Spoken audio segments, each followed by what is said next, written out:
एक बार की बात है, एक गरीब किसान का लड़का जो काफ़ी समय से कंपटीशन की तैयारी कर रहा था जॉब के लिए। उसने कई एग्ज़ाम भी दिए, लगातार एग्ज़ाम दे भी रहा था, लेकिन कोई सफलता उसके हाथ लग नहीं रही थी। एक बार इत्तेफाक से, किस्मत से उसके पास एक कॉल आती है, इंटरव्यू कॉल आती है और उसको शहर बुलाया जाता है इंटरव्यू के लिए। तो जब अचानक ये कॉल आती है तो वो अपने देखता है कि उसको अगले दिन जाना है, तो अपने घर में पैसों की तलाश करता है कि उसके पास कितने पैसे हैं। आने जाने का किराया लगभग 500 रुपये लग जाना था। उसने पूरे घर में तलाशे, लेकिन उसके पास कुल मिला करके मात्र 50 रुपये थे। अब वो 50 रुपये ले करके बड़ा परेशान कि उसने अपने दोस्तों से, रिश्तेदारों से सबसे पैसा ले रखा है और फिर से अगर पैसा मांगता है किसी से तो उसकी बेइज्जती होगी, उसको अच्छा नहीं लगेगा। उसने सोचा कि चलो देखा जाएगा, कल के कल सुबह जब निकलना है तो अगले दिन वो 50 रुपये लेता है और अच्छे कपड़े पहनकर घर से निकलता है और सोचता है कि बस अड्डे जाता हूँ, हो सकता है वहाँ पर कोई जानने वाला मिल जाए, और अगर कोई जानने वाला मिल जाए तो उसके साथ में उससे लिफ्ट ले लूँगा और उसके साथ इंटरव्यू के लिए चला जाऊँगा। जब वो बस अड्डे पहुँचता है तो उसे वहाँ पर उसके जानने वाला कोई भी नहीं मिलता। वो बड़ा परेशान हो, हताश होकर बस अड्डे से बाहर निकलता है और वापस आने के लिए जैसे ही मुड़ता है तो उसकी नज़र पड़ती है एक बड़े से भव्य मंदिर पर। वो कहता है चलो मंदिर हो लेते हैं। मंदिर जाता है, मंदिर जा करके भगवान से शिकायत करता है कि क्या है, अगर तुझे मौका नहीं देना था तो तूने इंटरव्यू की कॉल क्यों भेजी मेरे पास। अगर मुझे ऐसे ही रखना था तो मुझे यहाँ तक, अगर तुझे मुझे ऐसे ही रखना था तो तूने मुझे तैयार होकर यहाँ तक क्यों भेजा। अब आगे की तेरा ऊपर है। अच्छा ठीक है, मैं जा रहा हूँ घर। ये कहकर वो मंदिर गेट से बाहर निकलता है। जैसे बाहर निकलता है, जूते पहनने लगता है तो उसकी नज़र पड़ती है एक भिखारी पर, जिसके कटोरे पर कुछ पैसे रखे हुए थे। कुछ क्या, काफ़ी पैसे रखे हुए थे। वो अपनी जेब पे देखता है, उसकी जेब में मात्र 50 रुपये और उस कटोरे में लगभग 500 रुपये। वो मंदिर की ओर मुड़ता है और फिर से कहता है कि वाह ऊपर वाले वाह, जिसको ज़रूरत है उसके पास कुछ नहीं है और जिसको ज़रूरत नहीं है उसके पास देख क्या है। ये बात वो भिखारी सुन लेता है। जब भिखारी सुन लेता है तो उस लड़के को, गरीब लड़के को बुलाता है, कहता है बेटा यहाँ आओ,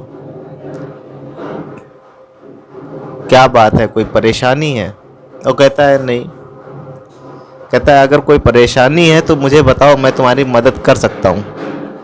तो लड़का इस बात पर कहता है कि तुम खुद अपना काम मांग कर चला रहे हो तो तुम मेरी मदद कैसे कर पाओगे। तो इस पर भिखारी कहता है कि यहाँ पर जो लोग आते हैं मैं उनसे मांगता नहीं हूँ, क्योंकि उन्हें पुण्य कमाना है, इस वजह से वो लोग मुझे देते हैं। मैं उनसे मांगता नहीं हूँ, वो अपने पुण्य कमाने के लिए मुझे पर दे कर जाते हैं। तुम फिर भी बताओ, अपनी परेशानी बताओ, हो सकता है मैं तुम्हारी मदद कर पाऊँ।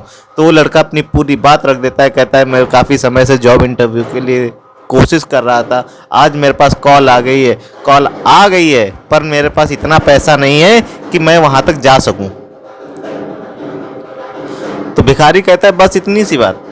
कहता है अगर तुम्हें चाहिए तो तुम पैसे ले लो मेरे से, ये पैसे तुम ले लो, तुम लेके चले जाओ, मुझे इन पैसों की ज़रूरत नहीं है, क्योंकि मैं तो हल्का फुल्का खाना खाता हूँ और जो बचा कुचा पैसा होता है मेरे पास कोई खर्चा नहीं है।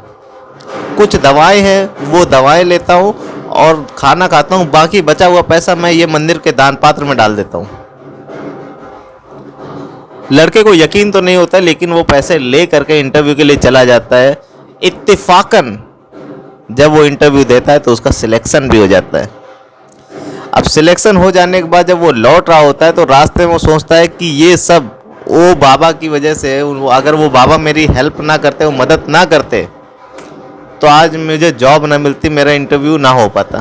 तो वो सोचता है कि चलो आज मैं बाबा से जब अभी घर जाऊंगा तो पहले बाबा से मिलूंगा, उनका शुक्रिया अदा करूंगा और उसके बाद घर जाऊंगा।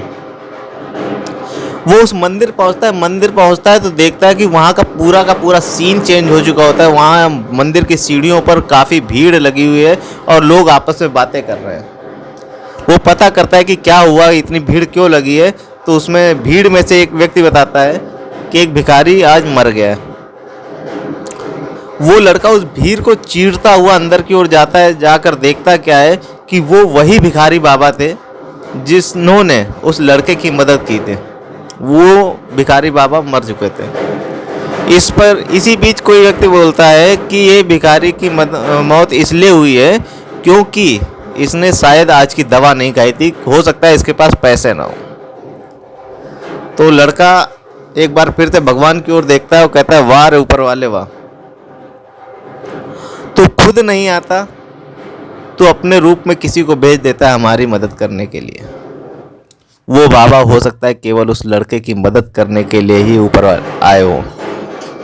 तो इस कहानी से हमें सीख क्या मिलती है?